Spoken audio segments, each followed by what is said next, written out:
لو تناهيتم إلى سر الحياة وصنعتم كائنا حيا نرى. تو انہوں نے پوچھا ہے مسئلہ کہ یہ جو لڑکے ہاتھ سے خواہش پوری کرتے ہیں جائز ہے یا نہیں؟ حرام ہے، ناجائز ہے. اللہ تعالیٰ نے قرآن میں صاف کہہ دیا الا علی ازواجہم او ما ملکت ایمانہم، بیوی کے سوا خواہش پوری کرنے کا کوئی راستہ آپ کے پاس نہیں ہے. اچھا، ڈاکٹر تصویر کے ایک رخ کو دیکھتا ہے، شریعت تصویر کے تمام رخوں کو دیکھتی ہے. ڈاکٹر کہہ دے گا بھائی ریلیکس ہونے کے لیے کر لو وغیرہ وغیرہ، ہو جائے گا وغیرہ. بھائی اس کے دو نقصان ہوں گے، ایک سوسائٹی کو، ایک آپ کی باڈی کو. ڈاکٹر نا ہر چیز کو مادی اعتبار سے دیکھ رہے ہوتے ہیں. ایک ڈاکٹر کی میں نے کتاب پڑھی، وہ کہتے ہیں اس میں کوئی نقصان نہیں ہے، آپ اپنا ٹیسٹ کرائیں بلڈ کا اس کام سے پہلے اور کام کے بعد کرائیں تو کوئی خون کی کمی نہیں ہوتی، کوئی کمزوری نہیں ہوتی. بھائی یہ کیا پاگلوں والی باتیں کر رہے ہو یار تم؟ یہ کوئی طریقہ ہے کہ بلڈ ٹیسٹ کرواؤ؟ تو میں ایک مثال دیتا ہوں. لوط علیہ الصلاۃ والسلام کی قوم لڑکوں سے بدفعلی کرتی تھی. جب لوط علیہ السلام نے اللہ کے عذاب سے ڈرایا، لوط علیہ السلام نے کہا عورت سے نکاح کرو.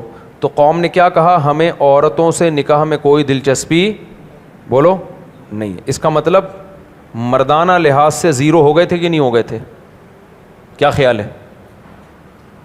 جب کسی کو عورت میں دلچسپی ختم ہو جائے، اس کی شادی ہو اور اس کو دل ہی نہ چاہے وہاں جانے کو، تو یہی تو مردانہ کمزوری ہے. حالانکہ ان کا بھی بلڈ ٹیسٹ کراتے تو بالکل رپورٹ کلیئر آتی. کیا خیال ہے؟ اس سے پتہ چلا ہے کہ یہ گیم کس کا ہے؟ جو سیکشولی ویک ہوتے ہیں نا، جسم سے زیادہ یہ کھیل کس کا ہوتا ہے؟ کھوپڑی کا ہوتا ہے.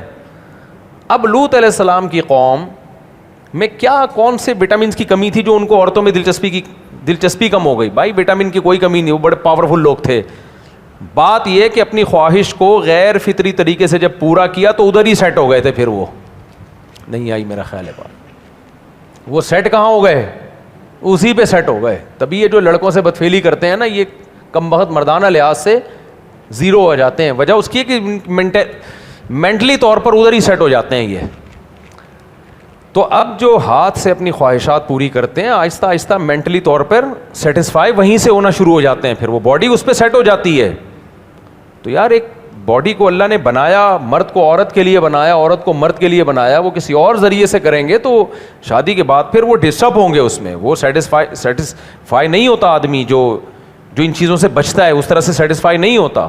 میرے سامنے ایسے بھی کیس آئے ہیں، شادی ہو گئی لیکن وہ کہہ رہے ہیں ہم یہی کام کرتے ہیں تو ہم سیٹسفائی ہوتے ہیں، بیوی پہ نہیں سیٹسفائی ہوتے ہم. اس سے بڑی کیا زندگی میں تباہی ہوگی؟ تو اس لیے تصویر کے ایک رخ کو دیکھا جاتا ہے، دوسرے کو رخ کو دیکھا نہیں جاتا. اور دوسرا سوسائٹی کو خرابی کیا ہوتی ہے؟ اللہ نے مرد میں یہ شہوت اس لیے مسلط کی ہے کہ مجبور ہو کے شادی کرے وہ. اس سے کیا ہوگا سوسائٹی کو فائدہ؟ اللہ کی کسی بندی کو ٹھکانہ مل جائے گا نہ چاہتے ہوئے بھی. سمجھ میں آ رہی ہے بات؟ یہ کہے گا میں خرچے نہیں اٹھا سکتا، میں یہ نہیں، لیکن مجبور ہو کے کیا کرے گا؟ اس کی ایک مثال دیتا ہوں. ایک آدمی روٹی کا تندور لے کے بیٹھا ہوا ہے روٹی بیچنے کے لیے. آپ کو پتہ ہے آج کل روٹی کا ریٹ کیا چل رہا ہے؟ 20 روپے.